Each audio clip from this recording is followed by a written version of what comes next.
Wind.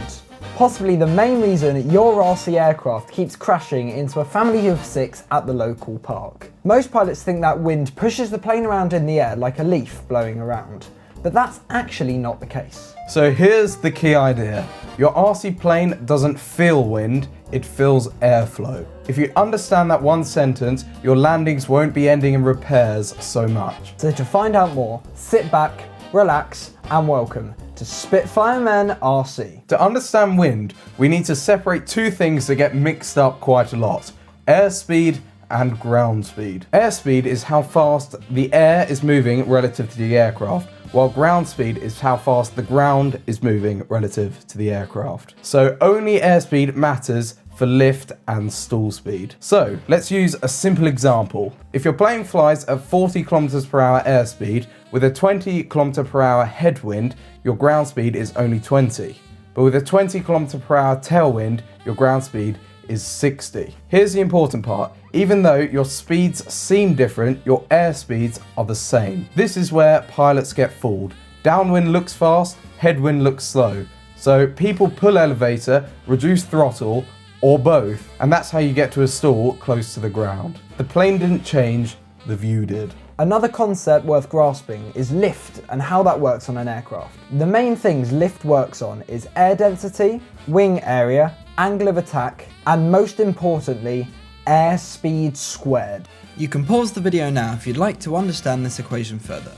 While it's not essential you know it, it may help improve your flying knowledge. That last bit, airspeed squared, matters a lot. Wind itself doesn't magically add lift, but what does matter is the airspeed going over the wing of the aircraft. Sometimes this is smooth, and other times it can be quite rough. A steady headwind just increases airflow, thereby decreasing ground speed, but gusts rapidly increase it or decrease it. And turbulence makes airflow uneven across the wing. RC planes are especially sensitive to this phenomenon because they're light, they have low inertia, and they have a low wing loading. This is compared to full-scale planes, of course. If you do happen to own a full-scale Cessna, firstly, please let me know, I think it's very cool. But secondly, you can safely ignore this. But the point is, RC planes act instantly to a slight change in airflow, while the bigger planes can push through it no problem. Let's talk about the stuff that actually causes crashes.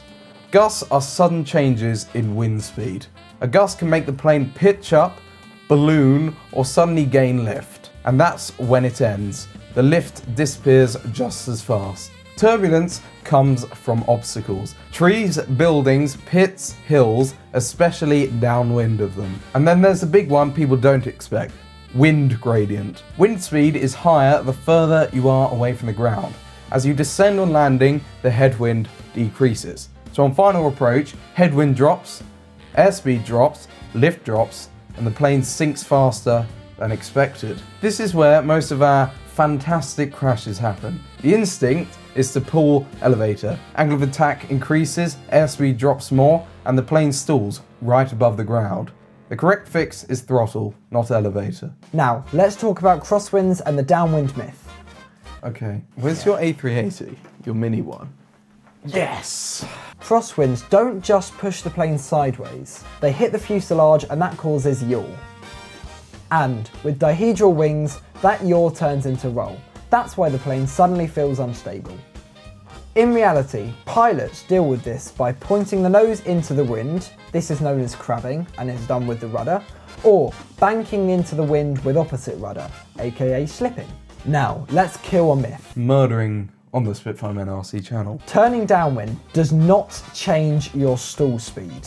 What changes is what your eyes can see. The ground, as you get closer to it, suddenly looks faster relative to your eyes, especially if you're standing perpendicular to the runway. This then causes you to naturally want to pull back. And then, due to lack of airspeed, the plane stalls. So remember this, the wind didn't stall the plane, the pilot did. Do you want a staple gun? Oh yeah. Don't get it in my finger, please. We stapled it. Okay. Then it's got a wing spar. Fancy that. Ain't no spar, my driller. Okay. Wing struts. So, how do you actually fly better when it's windy? Number one, fly faster. More airspeed equals more stability and more margin against gusts. Secondly, use throttle actively. Throttle controls sync rate, especially on landing. Add power early, not late. We've made that mistake several times, as I'm sure you're currently seeing in a clip.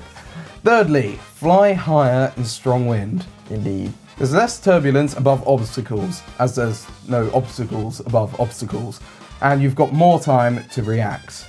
And finally, adjust expectations. Landings will be steeper. The ground track won't be straight. That's normal. Stop trying to make windy conditions look calm. What's also worth noting is some planes handle wind better than others. Design-wise, higher wing loading penetrates wind better.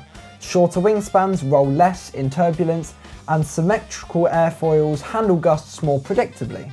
Also, some setup tweaks can help to slightly forward the CG, making the plane more stable in these windy conditions, or increasing your dual rates and expo can give you more control authority in the wind, allowing you to make more precise movements once you get used to your aircraft. Also, having some strong, slop-free linkages on all of your control surfaces help avoid turbulence moving them around, causing your aircraft to become more and more unstable. And finally, if possible, having stiff wings supported by spars, preferably within the wing, can help hold your wing stable in turbulence, thereby not amplifying the effect of turbulence and keeping your plane more stable.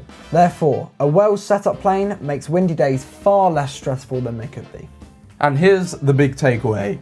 And no, not Papa John's, but wind doesn't change how the wing works. It changes how quickly the conditions change. Once you stop flying the ground and start flying the air, wind stops being something to fear and instead becomes just another part of the sky. So, if you use these tips in your flying, especially in a stormful place like the UK, you too will become a professional windsurfer.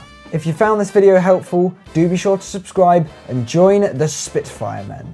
And if you want to see what bad handling can do, well, watch this video next. For now, ladies and gentlemen, Cheerio!